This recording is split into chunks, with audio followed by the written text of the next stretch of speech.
ಹುಂಜ ಬಂದೈತೆ ತಂಗಿ, ಹುಂಜ ಬಂದೈತೆ ಅಂಗಳದಾಗೆ ಹಾರಿಯಾಡಿ ತೂಗುತ್ತಾ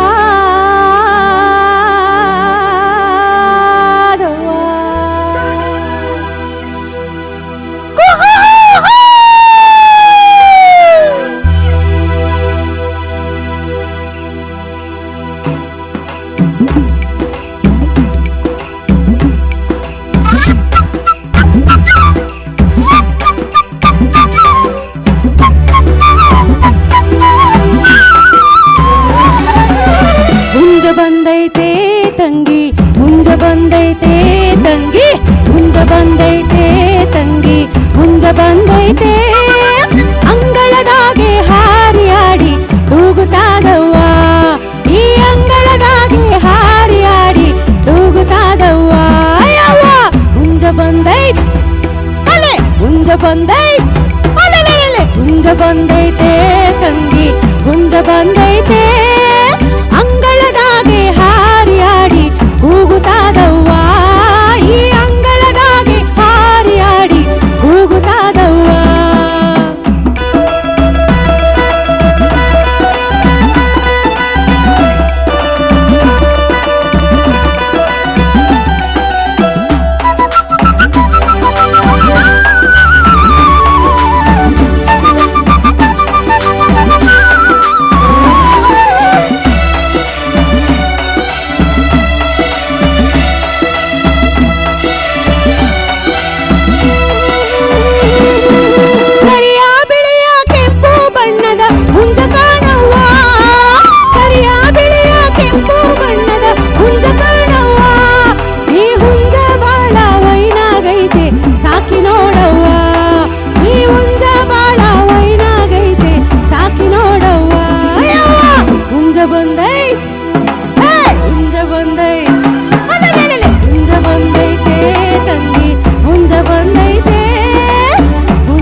ಬಂದೈತೆ ತಂಗಿ ಹುಂಜ ತಮ್ಮಿ ಫಸ್ಟ್ಲಿ ತುಂಬಾ ಚೆನ್ನಾಗಿ ಕಾಣಿಸ್ತಿದ್ದೀರಿ. ಇಷ್ಟು ಸಮಯ ತಗೊಂಡು ಈ ಹೇರ್ ಸ್ಟೈಲ್ ಎಲ್ಲ ಮಾಡಿಕೊಂಡು ಈ ಹುಂಜ ಎಲ್ಲ ಕಟ್ಕೊಂಡು ತುಂಬಾ ಸಮಯ ತಗೊಂಡು ಈ ಒಂದು ಪರ್ಫಾರ್ಮೆನ್ಸ್ ನ ಮಾಡಿದಿರಿ. ಬರ್ಲಿ ಜೋರ್ ಚಪ್ಪಾಳೆ.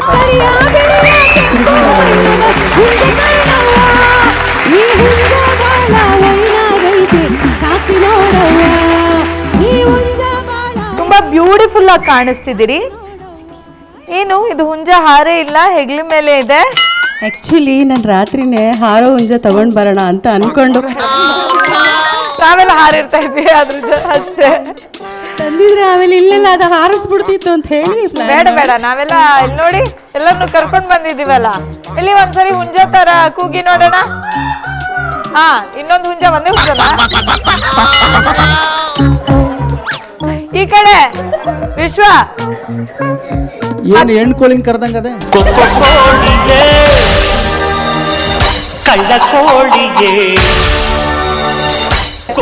ಗಂಟು ಕೋಳಿ ಕರೆಯೋದು ಹೆಣ್ಣು ಕೋಳಿನ ಅದೇ ತರ ಕರೆಯೋದು. ನೀನ್ ಕರೆದಿದ್ದಂಗೆ ಅದನ್ನ ಗೊತ್ತಾಯ್ತಪ್ಪ. ಹುಂಜ ಇನ್ನೇನು ಹುಂಜ ಕಡೆ. ಓಕೆ ಗೌತಮಿ, ನಿಮ್ಮ ಹಾಡು ಹೇಗಿತ್ತು ಅಂತ ಕೇಳೋಣ. ಅರ್ಚನಾ ಮ್ಯಾಮ್. ಗೌತಮಿ ಸೂಪರ್.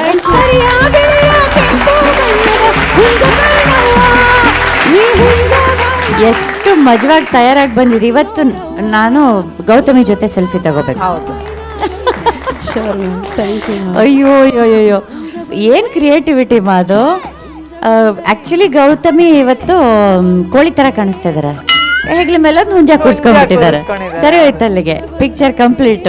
ಇಲ್ಲಿಗೆಲ್ಲ ಜುಟ್ಟು ಮೇಲೆಲ್ಲ ಪುಕ್ಕ ಕೂರಿಸ್ಕೊಂಡು ಪಾಪ ಅವ್ರು ಹೆಂಗೋ ಒಂಥರ ಸಿಗಾಕ್ಸ್ಕೊಂಡಿದ್ರು. Okay, don't worry Gautami. ಅವ್ರು ಹುಟ್ಟಿರೋ ಸೀರೆದು ಕಲರ್ ಕಾಂಬಿನೇಷನ್ ಕೂಡ ಹಾಗೆ ಹತ್ತಿರವಾಗಿದೆ ಹುಂಜಕ್ಕೆ. ಹೌದು, ಅದ್ಭುತವಾದ ಪ್ರಸ್ತುತಿ. ಬಟ್ ನಾನು ಒಂದೇ ನಿಮಗೆ ಕಿವಿ ಮಾತು ಏನು ಹೇಳೋದು ಅಂದರೆ, take care of your throat. ನೀವು ಚರಣ ಹಾಡುವಾಗ ಅಂದರೆ ತುಂಬ ಒರಟಾಗಿ ಕೇಳಿಸ್ತಾ ಇತ್ತು, ಎಸ್ಪೆಷಲಿ ಫಸ್ಟ್ ಲೈನು. ಆಮೇಲೆ ಗಂಟ್ಲು ತುಂಬ ಕಡೆ ಕ್ರ್ಯಾಕ್ ಆಗ್ತಿತ್ತು. ಅದು ಬಿಟ್ಟರೆ ಸಿಂಗಿಂಗಲ್ಲಿ ಏನೂ ತೊಂದರೆ ಇಲ್ಲ. Excellent singing. ಕೆಲವ್ದೆಲ್ಲ ಸಂಗತಿಗಳು ಆಹಾ ಏನು ಚೆನ್ನಾಗಿ ಹಾಡಿದ್ರಿ, ಏನು ಚೆನ್ನಾಗಿ ಹಾಡಿದ್ರಿ. ಈ ಹುಂಜ ಬಾಳ ವೈನಾಗೈತೆ ಸಾಕಿ ನೋಡವ್ವ, ಈ ಹುಂಜ ಬಾಳ ವೈನಾಗೈತೆ ಸಾಕಿ ನೋಡವ್ವ. ಸೂಪರ್. ಹೀಗೆ ಅದ್ಭುತವಾಗಿ ವಿಶೇಷವಾದ ಹಾಡುಗಳ ಪ್ರಸ್ತುತಿ ಮಾಡ್ತಾನೆ ಇರಿ. ದೇವರು ಒಳ್ಳೇದು ಮಾಡಲಿ ನಿಮಗೆ. Thank you ma'am, thank you. Vemgal sir. Govindamma ಅವರೇ, ನಾನು ಎಲ್ಲಿ ಈ ಕಡೆ ಕಾಣಲಿಲ್ಲ ಈ ಕಡೆ ಕಾಣಲಿಲ್ಲ ಅಂತ ನೋಡ್ತಾ ಇದ್ದೆ. ಆದರೆ ನೀವು ಇಷ್ಟೊಂದು ರೀತಿ ಅಲಂಕಾರ ಮಾಡಿಕೊಂಡು ವೇದಿಕೆಗೆ ಕರೆದಾಗ ಬಂದಿದ್ರಲ್ಲ, ಒಳ್ಳೆ ಹುಂಜಾನ ತಂದಿದ್ರಿ ಇಲ್ಲಿ. ನೀವು ಮಾಡು ಮೇಡಮ್ ಅವ್ರು ಹೇಳಿದಾಗೆ ನೋ ಕಾಮೆಂಟ್ಸ್ ಫ್ರಮ್ ಮೀ. ಅವ್ರದ್ದು ಧನ್ಯವಾದಗಳು. ಮುನಿರಾಜು ಸರ್. ಇದೊಂದು ಶಿಶ್ನಾಳ್ ಶರೀಫ್ರ ಪದ. ಅವ್ರ ಪದಗಳು ಅಂದರೆ ಒಂದು ವಿಶೇಷ ಅರ್ಥ. ಈ ಹಾಡ್ತಿದ್ದಾಗೆಲ್ಲ ಸಾಮಾನ್ಯ ಗುಂಜದ ಬಗ್ಗೆನೇ ಹೇಳ್ತಾ ಇದ್ರು ಅಂತ ಒಂದು ಚರಣದಲ್ಲಿ ಮಾರ್ಮಿಕವಾದ ಅರ್ಥ ಕೂಡ ಹೇಳ್ತಾರೆ. ಅದು ಕೂಡ ಚೆನ್ನಾಗಿ ಹಾಡಿದ್ರಿ. ಅದು ಅರ್ಥ ಆಗೋ ಥರ ಇತ್ತು, ಅದು ಚೆನ್ನಾಗಿತ್ತು. ಮೇಡಮ್ ಹೇಳ್ತಾ ಇದ್ರು, ಇದಿಲ್ಲಿ ಬಂತಲ್ಲ ಈ ಸಾಲ ಎಷ್ಟು ಚೆನ್ನಾಗಿದೆ ಅಲ್ವಾ ಅಂತ ನಾವು ಮಾತಾಡ್ಕೊಳ್ತಿದ್ವಿ. ಅದೊಂದು ಕಡೆ ಇರಲಿ. ಈ ಕೋಳಿಗಳ ಕತೆ ಇದೆಯಲ್ಲ, ಹಳ್ಳಿಗಳ ಕಡೆ ತುಂಬ ಕೋಳಿಗಳ ಜಗಳ ಕೇಳಬೇಕು ನೀವು. ಅಯ್ಯೋ ನನ್ನ ಗಂಟು ತಿನ್ನ, ನೀನು ಹೆಂಡ್ತಿ ತಿನ್ನ, ನಿನ್ನ ಮಕ್ಳು ತಿನ್ನ ಅಂತ ಬೈಯಕ್ಕೆ ಶುರು ಮಾಡಿಬಿಟ್ರೆ ನಾನು ಕೋಳಿ ಮುಚ್ಚಿಕೊಂಡವರು ಅಂತ. ಚಂದದಿಂದ ಸಾಕಿದ್ದಲ್ಲೇ ಅಂದದ ಕೋಳಿಯ, ನನ್ನ ಮಕ್ಕಳು ಮರಿ ಮುರ್ಕೊಂಡು ತಿನ್ನೋ ಮೊಟ್ಟೆ ಕೋಳಿಯ. ಸಾಕಮ್ಮನವ್ರೆ ನೀವು ಕಂಡ್ರ ಸಾರು ಮಾಡಿದ್ದು, ಪಾಪಮ್ಮನವ್ರೆ ನೀವು ಕಂಡ್ರ ಪುಕ್ಕ ತರ್ದಿದ್ದು. ಅದನ್ನು ಕುಯ್ಕೊಂಡು ಹೆಸ್ರು ಮಾಡೋದು ಗೊತ್ತಲ್ಲ? ಹೆಸ್ರು ಅಂದ್ರೇನು?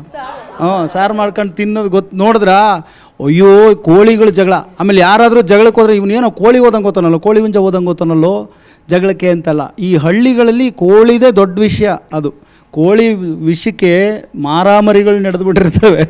ಹಾಗಾಗಿ ಕೋಳಿ ಅನ್ನೋದು ಅಷ್ಟು ಸುಲಭ ಅಲ್ಲ. ನಮ್ಮನ್ನು ಎಚ್ಚರಿಕೆ ನೀಡುವಂಥ ಒಂದು ಪ್ರಾಣಿ ಅಂತ ಶಿಶ್ನಾಳ್ ಶರೀಫರು ಅದನ್ನು ಭಾಳ ಚೆನ್ನಾಗಿ ಸೂಕ್ಷ್ಮ ಕಾಲಕರ್ಮ ಕಾವಲುಗಾರ ಅಂತ ಒಂದು ಪದ ಬರುತ್ತಲ್ಲ, ಕಾಲವನ್ನು ಎಚ್ಚರಿಸುವಂಥ ಆ ಕೋಳಿ ಹುಂಜದ ಬಗ್ಗೆ ಹಾಡಿದ್ದು ಭಾಳ ಚೆನ್ನಾಗಿ ಹಾಡಿದ್ರಿ.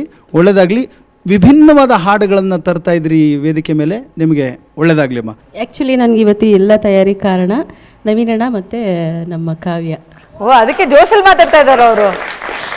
ಕಾವ್ಯ ಅಂಡ್ ನವೀನ್ ಅವರೇ ವೆರಿ ಗುಡ್. ನಿನ್ನೆ ಸಾಂಗ್ ಮುಗ್ದಿದ ತಕ್ಷಣನೇ ನಾನು ನಾಳೆ ಈ ಥರ ಸಾಂಗ್ ಆಡ್ತಿದ್ದೀನಿ, ನನ್ನ ಕಾನ್ಸೆಪ್ಟ್ ಈ ಥರ ಇದೆ, ಸೊ ನೀವು ಅದಕ್ಕೆ ಇನ್ನೇನಾದರೂ ಆಲ್ಟರ್ನೇಟ್ ಮಾಡ್ಬೋದಾ ಅಂತ ಹೇಳಿ ಅವ್ರ ಹತ್ರ ಕೇಳಿ ನಮ್ಮ ಯಜಮಾನ್ರಿಗೆ ನಿನ್ನೆ ಮಧ್ಯಾಹ್ನನೇ ಫೋನ್ ಮಾಡಿ ಕೋಳಿ ಪುಕ್ಕ ತರಿಸಿ ಇಷ್ಟೆಲ್ಲ ಮಾಡಿ ತಯಾರಿ ಮಾಡ್ಕೊಂಡಿದ್ದೆ. ನಂಗೆ ಒಂದು ಇಂಟ್ರೆಸ್ಟಿಂಗ್, ಅದನ್ನ ಹೇಗೆ ಇಲ್ಲಿ ಬೀಳದೆ ಇರೋ ಕೂರಿಸ್ಕೊಂಡು ದಾರ ಕಟ್ಟಿದ್ದಾರೆ, ಇಲ್ಲಿ ಕುತ್ತಿಗೆ ಕಟ್ಕೊಂಡಿದ್ದಾರೆ. ಅದನ್ನೇ ನಾನು ಹೇಳ್ತಿದ್ದೆ ಹುಷಾರು ಅಂತ. ಇಲ್ಲಿ ನೋಡಿ, ಇಷ್ಟು ಗಟ್ಟಿಯಾಗಿರೋ ದಾರನ ಕುತ್ತಿಗೆ ಕಟ್ಟಿ ಅದನ್ನ ಈ ಹುಂಜಕ್ ಕಟ್ಟಿ ಹುಂಜ ಬೀಳ್ಬಾರ್ದು ಅಂತ. ಆಕ್ಚುಲಿ ಟೈಟ್ ಆಗೇ ಇದೆ. ಅದೇ ನಾನು ಹೇಳ್ತಿದ್ದೆ ಬ್ಯಾಕ್ ಸ್ಟೇಜ್ ಅಲ್ಲಿ ಹುಷಾರು ಅಂತ. ಬಟ್ ಹೇಳ್ತೀನಿ, ಇವ್ರುಗಳೆಲ್ಲ ಸೇರ್ಕೊಂಡ್ರೆ ಒಂದು ಅದ್ಭುತವಾದ ಸಿನಿಮಾನೇ ತೆಗಿಬೋದೇನೋ. ಹೌದೌದು, ಆರ್ಟ್ ಡೈರೆಕ್ಟರ್ಸ್ ಎಲ್ಲ ಇಲ್ಲೇ ಇದ್ದಾರೆ. ಹೌದು, ಕಾಸ್ಟ್ಯೂಮ್ ಆಯ್ತು, ಸಾಹಿತ್ಯ ಬರೆಯೋರು, ಸಂಗೀತ ಮಾಡೋರು, ನಟನೆ ಮಾಡೋರು, ಹಾಡು ಹೇಳೋರು, ಡ್ಯಾನ್ಸ್ ಮಾಡೋರು ಎಲ್ಲ ಇದ್ದಾರೆ ಇಲ್ಲಿ, ಮೇಕಪ್ ಮಾಡೋರು ಎಲ್ಲ ಇದ್ದಾರೆ. ಒಂದು ಸಿನಿಮಾನೇ ತೆಗೆದು ಬಿಡ್ಬೋದು ಇವರೆಲ್ಲ ಸೇರ್ಕೊಂಡು. ಹೌದೌದು, ಅದ್ಭುತ, ಸೂಪರ್. ತುಂಬಾ ಜನ ವೀಕ್ಷಕರು ನೋಡ್ತಿರ್ತೀರಿ, ಇದೆಲ್ಲ ನಾವು ಹಾಕೊಂಡು ಎಕ್ಸ್ಪೆರಿಮೆಂಟ್ ಮಾಡಬೇಕು ಅಂತ. ಇವ್ರು ದಾರ ಕಟ್ಕೊಂಡಿರೋದನ್ನ ನಾವು ತೋರಿಸಿದ್ವಿ. ನೀವು ಯಾರು ಮನೇಲಿ ಕೂತ್ಕೊಂಡು ಇದನ್ನ ಟ್ರೈ ಮಾಡ್ಲಿಕ್ಕೆ ಹೋಗ್ಬೇಡಿ. Okay, thank you so much ಅಂತ ಹೇಳ್ತಾ, thank you Gautami, good job.